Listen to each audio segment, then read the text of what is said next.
লক্ষ লক্ষ মানুষের জনস্রোত নেমেছে, লক্ষ লক্ষ মানুষ জানাজায় এসেছে, চোখের পানি ফেলে কান্না করে করে দোয়া করেছে। আমার কাছে মনে হয়েছে এটাই বাংলাদেশের সবচাইতে বড় জানাজা।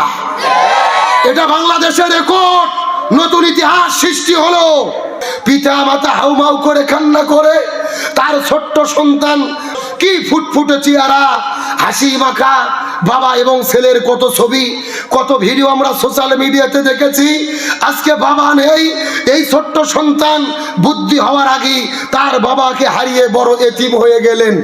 আজকে হাদির মাকে দেখলাম, কি ইমানের বড় শক্তি, তিনি বক্তব্য দিচ্ছেন। হাদির মা বক্তব্য দিতে দিতে সন্তানের শোকে অজ্ঞান হয়ে পড়ে যাচ্ছেন, কান্নায় কথা বলতে পারে না।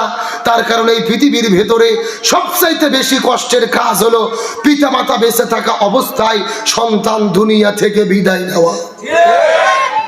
আজকে হাদির সন্তান কান্না করে, হাদির বাবা মা কান্না করে, স্ত্রীটা বেদবা হয়ে গেল, আজকে তার লাশটা নিয়ে আসা হলো।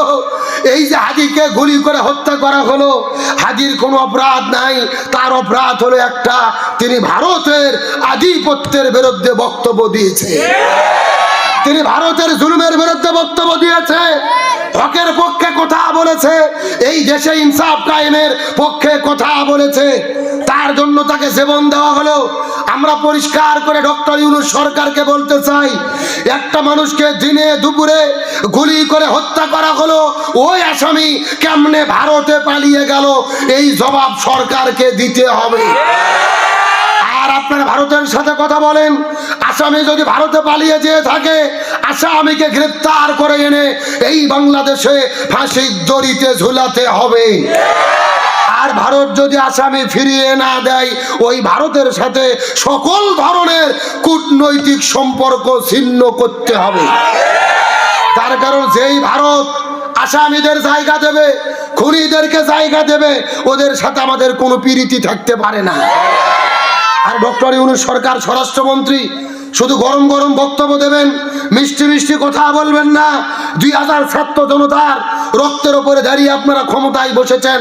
এখন আবু সাঈদের রক্ত শুকাই নাই, মুগ্ধের রক্ত শুকাই নাই, অসীমের রক্ত শুকাই নাই, রক্তের উপরে দাঁড়িয়ে ক্ষমতা গ্রহণ করেছেন।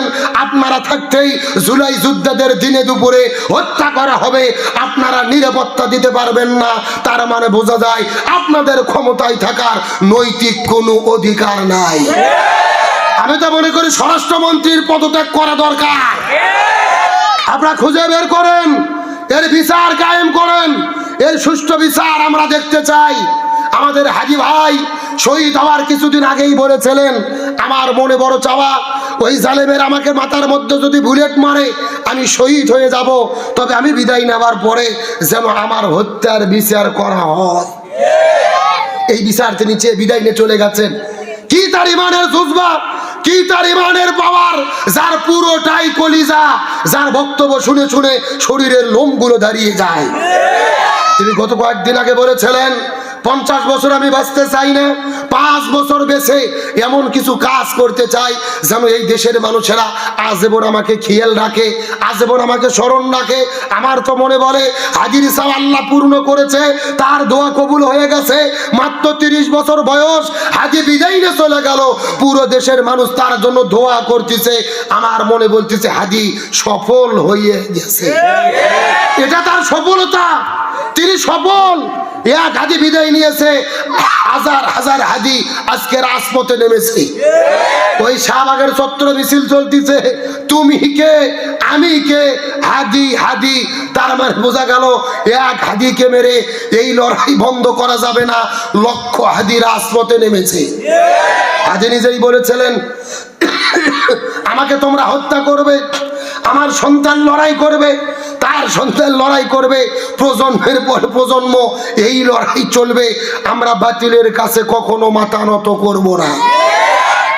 লক্ষ লক্ষ মানুষের জনস্রোত নেমেছে, লক্ষ লক্ষ মানুষ জানাজায় এসেছে, চোখের পানি ফেলে কান্না করে করে দোয়া করেছে।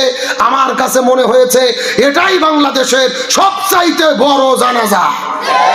এটা বাংলাদেশের রেকর্ড, নতুন ইতিহাস সৃষ্টি হলো। বঙ্গবন্ধুর কথা আপনারা বলেন, মরিয়া গেল, একটা জানাজার নামাজের দৃশ্য বাংলাদেশে নাই। আর শহীদ প্রেসিডেন্ট জিয়াউর রহমানের জন্য লক্ষ মানুষ কেঁদে দোয়া করেছে। এই যে আমাদের হাজী ভাই বিদায় নিয়েছে, লক্ষ মানুষ জানাজায় দোয়া করেছে, দোয়া তার জন্য করতেই থাকবে। তার মানে বোঝা যায় হাজী বিফল হয়নি, হাজী সফল হয়ে গেছে। আজকের প্রোগ্রাম থেকে আমরা দোয়া করি আল্লাহ ওই হাজীর নামটা জান্নাতের খাতায় লিখে নেন। আল্লাহ হাজীর জীবনের গুনাহগুলোকে মাফ করে দেন। আল্লাহ হাজীকে শাহাদাতের সর্বোচ্চ মর্যাদা দান করেন। আল্লাহ হাজীর পিতামাতাকে সবুর করার তৌফিক দেন। আল্লাহ হাজীর স্ত্রী সন্তানকে সবুর করার তৌফিক দেন, বলেন আমিন।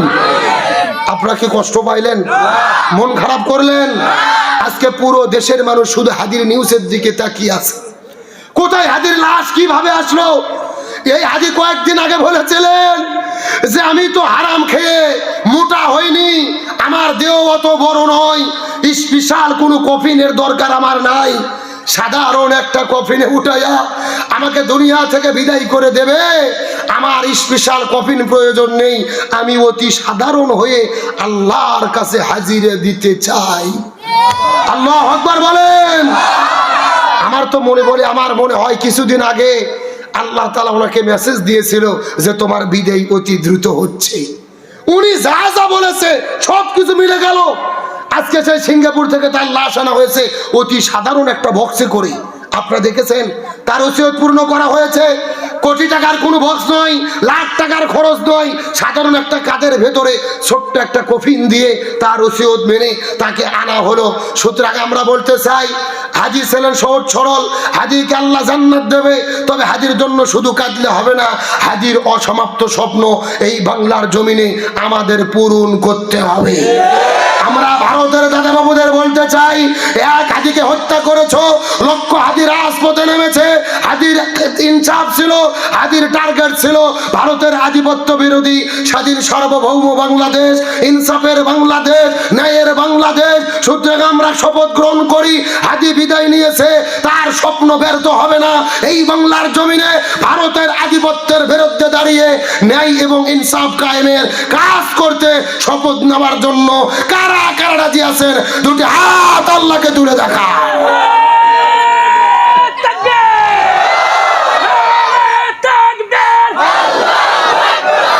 এক হাতি লুকান্তরে লক্ষ হাতি ঘরে ঘরে